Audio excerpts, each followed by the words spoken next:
আজকে 21শে ফেব্রুয়ারি মহান শহীদ ও আন্তর্জাতিক মাতৃভাষা দিবস। মাতৃভাষা দিবস উপলক্ষে রংপুরে কেন্দ্রীয় শহীদ মিনারে আমরা ফুল দিয়ে শহীদ ভাইদের শ্রদ্ধা জানাই।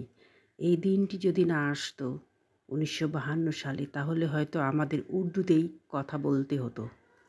ভাষা শহীদদের প্রতি আমাদের এই শ্রদ্ধাঞ্জলির মধ্যে দিয়ে আমরা চাই সার্বজনীন বাংলা ভাষা। 1952 সালের 21শে ফেব্রুয়ারি এটি একটি শব্দ নয়, এটি একটি চেতনা নয়, এটি একটি মূল্যবোধ। এই মূল্যবোধের মধ্যে দিয়ে যেমন এই ভাষা প্রতিষ্ঠিত হয়েছিল, ঠিক সেই একাত্মতার মধ্যে দিয়ে 1971 সালে মুক্তিযুদ্ধ হয়েছিল।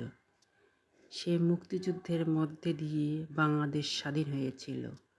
তাই আমরা চাই আমাদের দেশ স্বাধীন সুন্দর হোক। আগামীতে আমরা চাই একটি সুষ্ঠু সুন্দর বাংলাদেশ।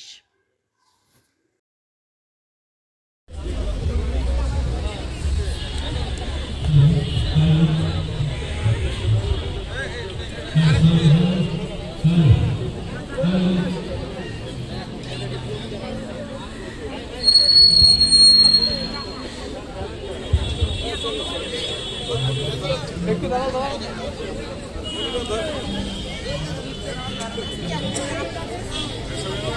হ্যাঁ